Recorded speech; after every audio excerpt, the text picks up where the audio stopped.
ให้เจ้า300,000กีบเบิ่งทุกคนโอ้เป็นเห็ดเลยเนาะนี่เนาะโอ้ยพี่น้องไอ้คันล่มอีกประมาณ2 มื้อนี่แล้วเด้อทุกคนลมกับฝนตกนี่ไปหมดเลยทุกคนเลยห้องนอนเจ้าบ่ซาซุกแมนป้าทุกคนเปิดแบบนี้เลยทุกคนเข้าได้เลยเข้าได้บ่เข้าได้โอ้จะนอนผู้เดียวเจ้าบ่นี่บ่แมนโอ้เจ้าบริยานบ่ผีอันนี้มาบริยา บริยานมันเป็นปองหลายเด้โอ้พี่น้องเอ้ยอันนี้ก็คือห้องนอนเช่าสุขเด้น้องนอนผู้เดียวมีม่อนจักอัน3 อันโอ้ยคอยเลยคิดว่ามีผู้บ่าวมานอนนำผู้แม่นเนาะบ่แมนผู้บ่าวนอนนำบ่ได้บ่ได้คาลัมแมนก็เลยนอนผู้เดียวเนาะคันผู้บ่าวบ่เล่นแม่แอนเจ้าเด้ขึ้นได้จุดนี้บ่ขึ้นลิ้นเจ้านี่ปลุกก่อนบ่หรือว่าเอิ้นซื้อซื้อคันแมนถึกใจเด้เข้าได้นี่ได้เงินเลยเนาะแมน300,000กีบครั้งแรกเลยบ่ที่ผู้ใหญ่ใจะดีให้ครั้งแรกในชีวิตเลยเนาะดีใจจักเปอร์เซ็นต์100%เลยอ๋อพี่น้องเอ้ยขนาดน้องเฮือน3 บ้าน 2น้องซำนี้เด้น้องก็ยังมีความสุขหลายทุกคนเวลาบ่มตาถามน้องกันมีความเฮายิ้มอารมณ์ดีตลอดเลยแล้วก็ได้เงินนี่แล้วแล้วก็ซื้อยาให้อีแม่เนาะแมนแล้วก็ซื้อเกลือซื้อปิ้งนัวพี่น้องน้องว่าอยากได้สังกะสีแต่ซื้อสังกะสีเงินบ่พอเนาะพานน้องจะได้หยังอยากได้เสื้อเซกับแฟนคือหมู อ๋อจะได้สังกะสีกับแฟนคือหมู่แมนจะได้อีหลีบ่อยากได้ลี น้องบ่เคยบ่เคยตัวไผบ่เคยตัวใครอ๋อคันว่ามีคนฮักแท้กับน้องก็ฮักได้แมนอ๋อคันถึกสเปคเนาะแมนคันบ่ได้ถึกสเปคก็คือเป็นพี่เป็นน้องกันได้แมน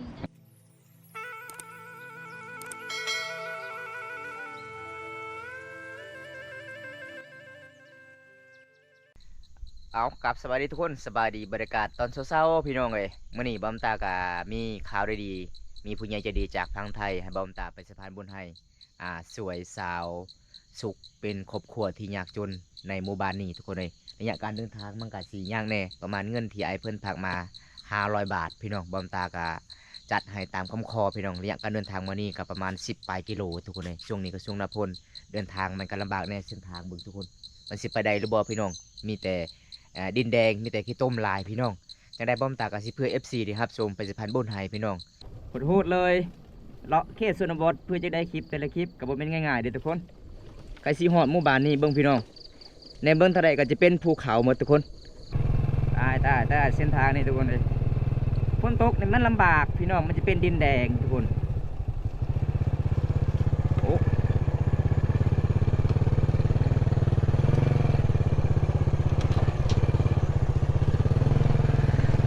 เลเปอร์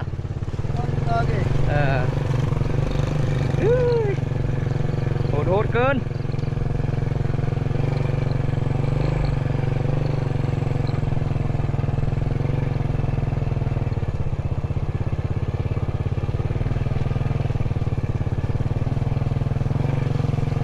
สุดยอดทุกคนเลยโอ้ไปสะพานบุญมื้อนี้ช่วงหน้าฝนแม่ทุกคนเอาเบิ้งเส้นทางสภาพเส้นทางของการไปมาจะได้คลิปแต่ละคลิปกับเป็นง่ายๆเพื่อ FC ได้รับชมแต่ละคลิปทุกคนเลยใจขึ้นลอยแน่นอนทุกคน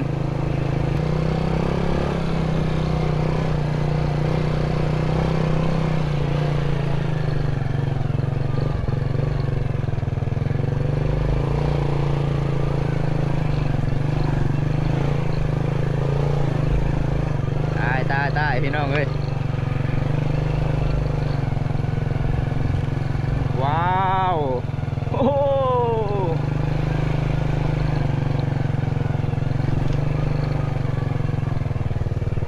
ผู้ได้เมียเคสนี่บอกเลยทุกคนสุดยอดเส้นทาง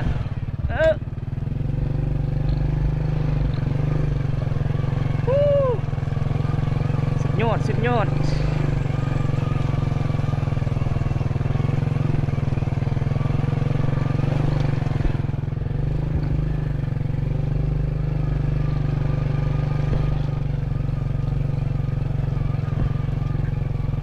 ว้าว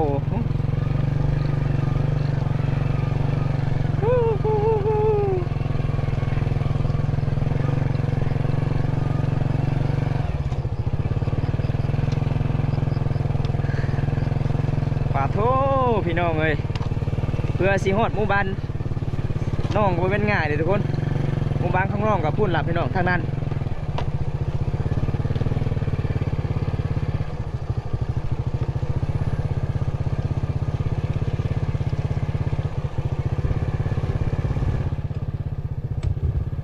ชีวิตยูทูบเบอร์ต้องแบบนี้ล่ะพี่น้อง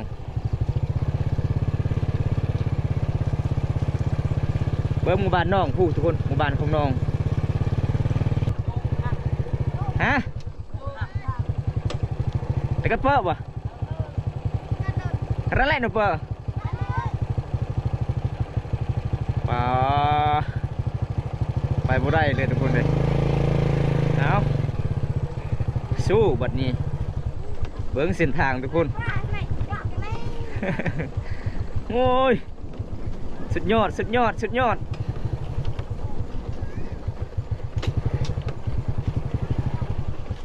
สุดยอดหลายเลยโอ้ยตายตายตายตาย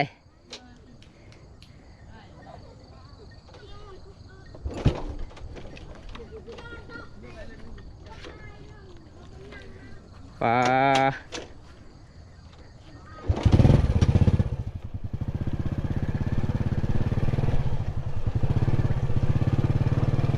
โอ้พี่น้องเอ้ย เว้ยจะได้คลิปพี่น้องโยโว้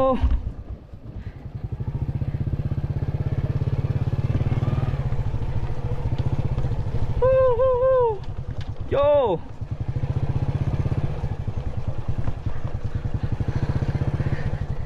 ว้าวสุดยอดเลยพี่น้อง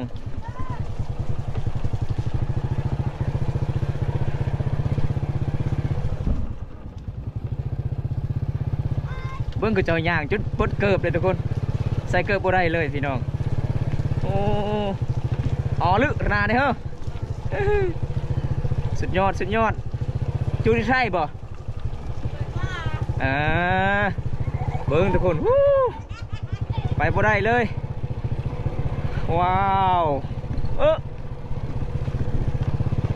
ลังไปก่อนเลยทุกคน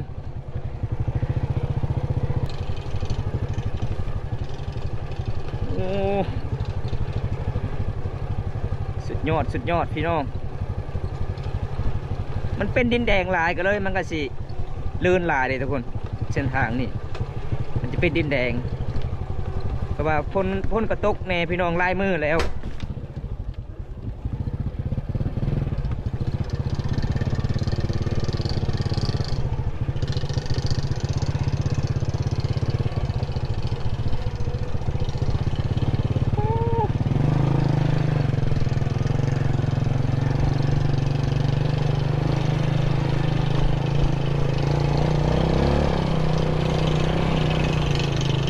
เจ้าจนไปบ่ได้เลยพี่น้องพี่สุดยอด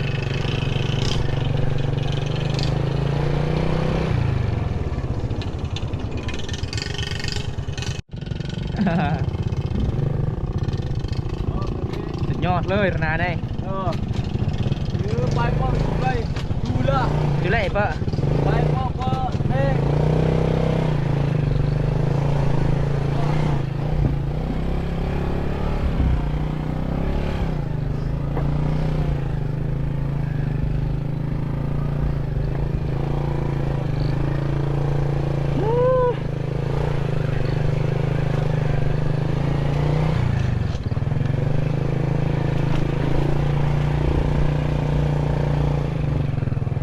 แบบนี้ตายแน่นอนทุกคนเลยนี่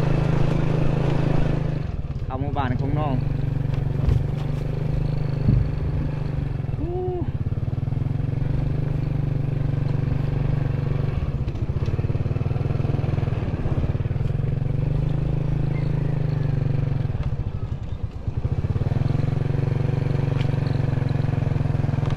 จะมาทำเขาปัดเข้าวิถีชีวิตเขตชนบทต้องแบบนี้แหละทุกคนตามเข้าผัดเข้าบรรยากาศยามต้นเสาทุกคนเลยเจ้านั่งลินนั่งแอน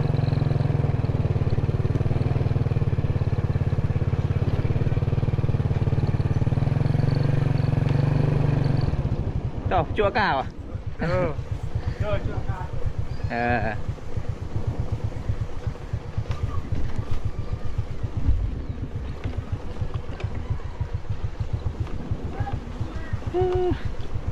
เส้นทางบ่แม่นเรื่องง่ายๆเด้อทุกคนเลยสุดยอดเลยพี่น้องเส้นทางหมู่บ้านนี้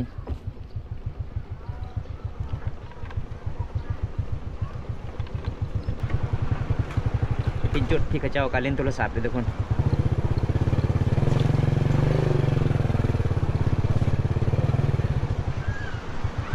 ทุกคน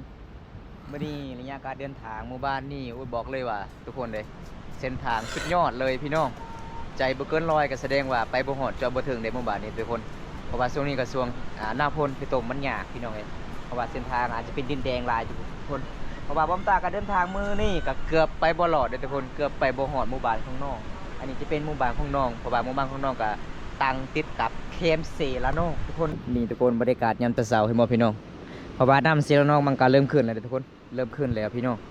ฝนตกประมาณ 2-3 มื้อที่แล้วทุกคนก็เลยน้ำก็สิเป็นใหญ่นิดนึงเพราะว่าจุดนี้ก็เป็นจุดทางสามหมู่บ้านก็ไปเล่นโทรศัพท์มีที่จุดเดียวมีสัญญาณในหมู่บ้านนี้ทุกคนอันนี้คือสาวลาวที่พ่อสาวลาวอยู่ติดกับกกมะขาม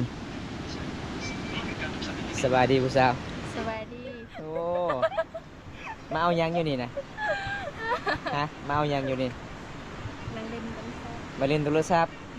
จุดนี้มีสัญญาณบ่ แม่ อ๋ออันนี้หมู่เจ้าบ่ แม่ เล่าซื้อนี่ได้ เสือบุญ สาวบุญ แม่ อายุจักปีเลยเจ้า ใช่ไหม 15 ปีมีผู้บ่าวเลยบ่ อุ้ย บ่มี แม่นอยู่บ่ว่าบ่มีนะเจ้าเรียนหนังสือบ่เนาะบ่ได้เรียน แม่ เป็นหยังคือบ่ได้เรียนหนังสือสิเอาผัวบ่ โอ้ยอารมณ์ดีทุกคนเลยหมู่เจ้าบ่ได้เรียนหนังสือบ่สะสุก แม่ อืมปหนึ่งบ่เข้า บ่เขา บ่เข้าเลยอ๋อเราเว้าได้ภาษาลาว บ่ได้ เว้าได้พี่น้องอันนี้เป็นสาวในหมู่บ้านไปเล่นโทรศัพท์โดยทุกคนเห็นบ่เป็นหมู่บ้านที่มีสัญญาณโทรศัพท์เวลาไปเล่นโทรศัพท์มันยากทุกคนเลยต้องไปอยู่จุดแคมป์เซละน้องหรือว่าลิ้นเซละน้องทุกคนสุดยอดเลยเนาะเส้นทางหมู่บ้านเจ้าเนาะรถขะดองนี่เด้อหมู่บ้านเจ้าเด้อถ้าบ่ได้เอานะบ่ไวเส้นทาง โอ้ยไก่สีฮอดหมู่บ้านก็โอ้ยรถแกงไปแกงมาทุกคนเลย หน้าไปล่างไปหน้าอันตรายแน่นอนทุกคนเลยเป็นเส้นทางที่หมู่บ้านตั้งติดกับเซละนองก็เลยมันจะเป็นเส้นทางยางในหนึ่งทุกคนกินข้าวกินน้ำเลยบ่สุก ฮะ กินข้าวกินน้ำเลยบ่อาหารยังมื้อนี้ กินน้ำไม้ น้ำไม้อ๋อแม่นผู้ใดไปหาน้ำไม้ เอื่อย เอ้ยเจ้า แม่ เจ้าได้บ่ได้ไปหา บ่ได้ไปหา เป็นหยัง ไม่อยากไป ไม่อยากไป ตอนนี้จักโมงแล้วก็เห็นมองเจ้างาม จักโมง 11 โมง 11 โมงแม่นบ่11 โมงบ่ เบิ่งเป็นบ่ ความเป็นอยู่ เออซื้อมาแต่ใดโมงนี่นะ ตัวตั้งเจ็ด ฮะ ย้อนตั้งเจ็ด ซื้อมาเท่าใด200,000โอ้ราคาแพงนี่เนาะใส่โมงแล้วบัดนี้ฮู้จักเวลาบัดนี้ โอ้โหที่ดูนเจ๊เจ้า เอ้าไอไปตอนนั้นคือบ่เห็นโมงจะใส่ เจ้ามันเจ้า อ๋อ เจ้าบ่เจ้าเจ้าได้บ่เลย เมื่อนั้นแสดงว่าทานเบิด เอาทุกคนเลยดีพ่อน้องวันนี้น้องไปเล่นโทรศัพท์อยู่แคมป์เซละน้องโอเคทุกคนวันนี้บอมตาก็ได้พ่อน้องเพราะว่าน้องก็ไปเล่นโทรศัพท์นอกจากหมู่บ้านพี่น้องติดกับแคมป์เซละน้องทุกคนจะได้บอมตากาสิจัดให้ตามของขอ FC หลายๆคนที่ให้บอมตาไปสะพานบุญให้พี่น้องเอาจะได้คำสนกันพี่น้องอันนี้จะเป็นบ้านของน้องทุกคนเพราะว่าช่วงนี้ก็ช่วงหน้าพุ่นเนี่ยพี่น้องเฮือนสารบ้านซองน้องก็ประมาณสำนีพี่น้องอีหยังก็น้องก็ยังบ่มีพี่น้องเพราะว่าเฮือนน้องก็จะเป็นหญ้าคามันสิเปื่อยหมดแล้วเพราะว่าฝนตกแห้งทุกคนเลยเห็นบ่มันลำบากทุกคนอยากขึ้นศาลน้องก่อนทุกคนเลย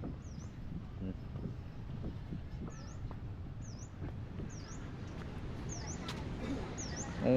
พี่น้องมาเมื่อนี้ฝนตกหำเห็นบ่ทุกคนโอ้อันนี้ก็จะเป็นกระเจ้านอนเลยทุกคนเห็นบ่นี่มันสิเปื่อยเลยทุกคนอีกประมาณตกประมาณยัง3-4 มื้อมันเปื่อยหมดเลยทุกคนเห็ดกะออกเลยพี่น้องตามหญ้าคาหมดทุกคนนี่โคตรหลายเลยเห็ดพี่น้องเพราะว่าหญ้าคามันก็มุนมาเลยเด้มันจะเป็นเห็ดอีกพี่น้องออกหลายทุกคนนี่เรื่องห้องน้องประมาณสำนี้ทุกคนอันนี้จะเป็นห้องน้องเอาจังไดกะสิได้พอหรือบ่น้องอยู่เฮือนอยู่ซั่นฮะ บ่ได้ลมยัง ไม่ลมย่างอ๋อหมู่เจ้าไปนอนกับเจ้าปะ บ่ ลามาลินน้ำเจ้า แม่ อ๋อพี่น้องเลยยังหมู่เจ้าคือบ่ปากบ่เว้าเลยภาษาลาวนี่ อยู่ไสอยู่ไสเฮือนเจ้าน้อง อยู่เถิงอยู่เทิงโอ้พี่น้องเลยอันนี้ชื่อสาวบุญเจ้ามีเอื่อยบ่บุญ บ่มีบ่มีเจ้าเป็นลูกสาวกก แม่ อ๋อสาวสุกเป็นลูกสาวล่าเจ้าสิเอาเท่าไดขะดองเจ้านะ เท่าไดเจ้าสิเอาขะดองเจ้าอาหารหยังเนาะผู้สาว ไม่ยังเน่ากระดักกระหันโต โอ้ยน้องไงมาวันนี้ผู้สาวมาตำข้าวปุ้นเลยทุกคนคุณบอกพี่น้องมาเยี่ยมมายามน้องน้องต้อนหาปีย่างนี่เลยทุกคนเลยโอ้นายจะแซ่บหลายเนาะมีสาบุนอีกมื้อนี้ทุกคนเลยเจ้าซื้อสาบุนบุ้นหลีเนาะ ไปมามื้อนี้เจ้าได้กินมีหลายประเภทเลยสาวสุกมาเกียมไว้ทุกคนแต่อย่างอาหารอย่างอีกสาวสุก หน่อไม้ แกงหน่อไม้ แม่ ผู้ได้แกงหน่อไม้เจ้าบ่ โอ้จะใส่หยังแน่จะแกงหน่อไม้มื้อนี้ เจาะมากับบัด เจ้ามากับบัดใส่กับฟักบ่ได้ใส่มังอันนี้บ่ อันนี้คือข้าวโพดเด้อทุกคนก็เจ้าก็มาเกียมไว้เวลาสิปลูกสักข้าวให้ปีหน้าเขาเจ้าต้องปลูกข้าวโพดไปนำพี่น้องตามให้ต้องส่วนวิถีชีวิตชาวลาวเขตนี้แบบนี้เด้อทุกคน นี่มาเยี่ยมมายามน้องมานี่ตอนฮับเป็นอย่างดีเด้อทุกคนเด้ยแต่บอกเลยว่าคันใจบ่เกินร้อยนี่ไปบ่ฮอดเจ้าบ่ถึงหมู่บ้านน้อง อายุ เส้นทางโคตรงามหลายเลย นี่อาหารน้องต้อนรับพี่น้องเป็นประเพณีชมเผ่ามังกร เน่นเข้าก็ให้ทั้งเจียงหนึ่งอ่ะ จะเว้าหยังสาสุก ตั้งเลย มีหยังจะบอกติ๊กข้าวเจ้านี่อันนี้สำหรับเวลาหนูเข้ากินกันสบายเด้ โอ้เบิ่งพี่น้องติ๊กข้าวของน้องเห็นบ่เบิดฟังหมดแล้วเอานี่ซี่นี่เด้อสาสุก มาเด้อกินเนี่ยตามน้ำกันเด้อพี่น้องเอ้ย แล้วแม่สาวสะบุญลงมือเลยเจ้าอย่าลืมเด้อขะดองเจ้า10 ล้านลดให้5 ล้านนี่เด้อเส้นทางงามไม่รีเลยค่อยไปมื้อนี้ เอาพี่น้องน้องๆกับตอนหับเป็นอย่างดีเลยทุกคนมื้อนี้เด้อมีตำมีแกงหน่อไม้ แซ่บบ ำตาก็สิกินลงเบิ่งแกงหน่อไม้ฝีมือสาวสุกแกงทุกคน นี่ นี่ เพิ่นว่าเพิ่นแกงเป็นเอ้ากินลองเบิ่งเป็นยังไง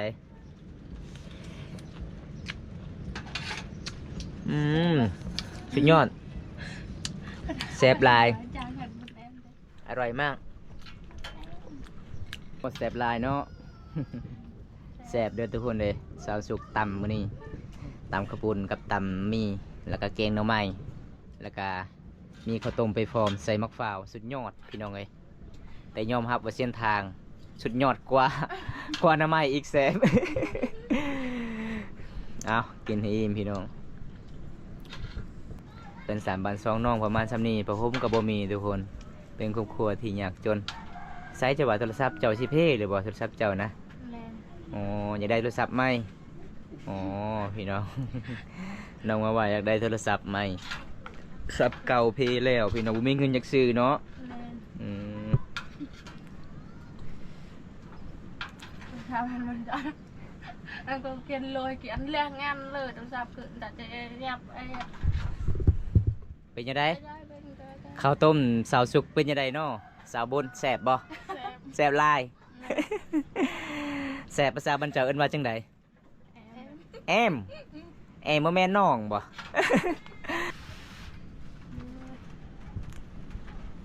นี่บ่พี่น้องสาวสวยบ้านป่าสาวลาวเขตนี้ใจดีหลายเด้อทุกคนเลย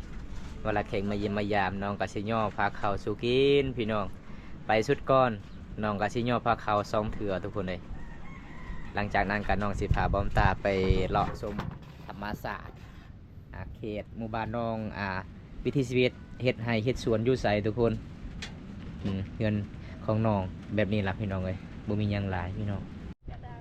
ปลาห้องนอนเจ้าบ่ซาซุก แมน ปลาทุกคนเปิดแบบนี้เลยทุกคนเข้าได้เลยเข้าได้บ่ เข้าได้ โอ้เจะนอน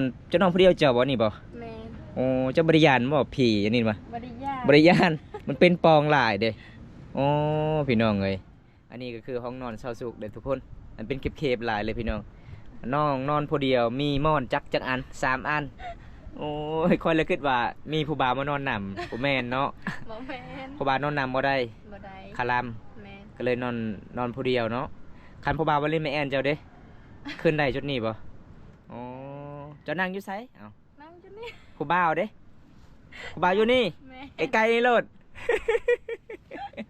โอ้ยพี่น้องเอ้ยคันผู้บ่าวขึ้นลิ้นเจ้านี่ปลุกก่อนบ่หรือว่าเอิ้นซื้อ อื่นซื้อ เอิ้นซื้อ แมน คันถึกใจเด้เข้าได้ โอ้ คันบ่ถึกใจบัดนี้เฮ็ดจังได๋ฮะ บ่ฮู้บ่ฮู้คือกันอ๋อคันบ่ถึกใจก็เฮาบ่ตอบเลยเนาะเงียบเลย แมน อันนี้เป็นห้องนอนเสาสุกเด้อทุกคนอ๋ออันนี้ก็คือมีหยังเนี่ยสนวนจ้ะบ่ แมน โอ้มันบางแล้วพี่น้อง มันคือเคบเลยทุกคน นี่เห็นบ่บอมตากอะสีขาวบ่ได้ทุกคน ยานน้องเอาหมูได้ บ่ได้พิธีบ่บ่ได้เนาะ อ๋อเขตชนบทบ้านเฮาเวลาเล่นผู้สาวคือเข้าห้องได้ อันนี้จะเป็นห้องนอนน้องทุกคนบ่มีหยังหลาย อันนี้ก็ประมาณช่องเสื้อเจ้าบ่ประมาณส่ำนี้บ่น้อง แมน โอ้ส่วนหลายสาวลาวเขตนี่ส่วนหลายเขาเจ้ามักซื้อทรงใหญ่ๆเนาะคนเลยคิดว่าทรงผู้ชายได้นี่ได้ ใหญ่ลีหล่อทุกคนเลยสไตล์แบบบานๆพี่น้องเอาขอบใจเด้อ เป็นยังไงบัดนี้สิเกมอ่องไห้บ่ แมน อ๋อเป็นยังไงฝนตกนี่น้องเปียกเลยบ่เฮือนเจ้าบ่ เปียก โอ้ยทุกคนเลย ตอนนี้ยังขาดสังกะสีเนาะ แมน อย่าเฮ็ดเฮือนไหม้ทุกคนเลยเฮือนของน้องประมาณซำนี้พี่น้องยาคามันสิพังมันสิเปื่อยแล้วมันยังเตรียฮ้อนนะเฮ็ดออกมาแล้ว เบิ่งทุกคนโอ้เป็นเฮ็ดเลยเนาะนี่เนาะโอ้ยพี่น้องเอ้ยคันล่มอีกประมาณ2 มื้อนี่แล้วเด้อทุกคนลมกับฝนตกนี่ไปหมดเลยทุกคนเลยมื้อนี้น้องฮู้บ่มีหยังมาเยี่ยมมายามน้อง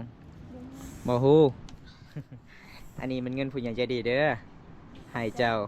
300,000กีบเพราะว่ามี FC คนหนึงอยากซื้อให้เจ้าสังกะสีเพิ่นว่ายังเงินเดือนยังบ่ทันได้ออก เป็นยังไงดีใจบ่ ดีใจ ดีใจเนาะ แมน ได้เงินนี่แหละเจ้าอยากซื้อหยัง ซื้อยาให้แม่ ซื้อยาให้แม่แล้วก็เลือดเท่านั้นก็ซื้อเกลือปิ้งนัว แม่ อ๋อคันจะซื้อสังกะสีก็บ่พอเนาะ แม่ เงิน300,000กีบทุกคน อันนี้จะเป็นเรื่องของน้องเบิ่งทุกคนเลยมันสิพังหมดแล้ว ของพันน้องตอนนี้อยากได้สังกะสี แม่ ตอนนี้ได้เงินเลยเนาะ แม่ 300,000กีบครั้งแรกเลยบ่ที่ผู้ใหญ่ใจะดีให้ ครั้งแรก ครั้งแรกในชีวิตเลยเนาะ แม่ ดีใจจักเปอร์เซ็นต์ ร้อย 100%เลย อ๋อพี่น้องเอ้ยขนาดน้องเฮือน3บ้าน2น้องซำนี้เด้น้องก็ยังมีความสุขหลายทุกคน เวลาบอมตาถามน้องกันมีความเฮายิ้มอารมณ์ดีตลอดเลย แล้วก็ได้เงินนี่แล้วแล้วก็ซื้อยาให้อีแม่เนาะ แม่ แล้วก็ซื้อเกลือซื้อปิ้งนัวพี่น้องน้องว่าอยากได้สังกะสีแต่ซื้อสังกะสีเงินบ่พอเนาะเงินน้องก็ได้แล้วของพันน้องจะได้หยัง จะไปเซอร์เซกับแฟนคือหมู อ๋อจะได้สังกะสีกับแฟนคือหมู่ แม่น จะได้อีหลีบ่ อยากได้ลี น้องบ่เคยน้องบ่เคยตัวไผ บ่เคยตรวจใคร อ๋อคันว่า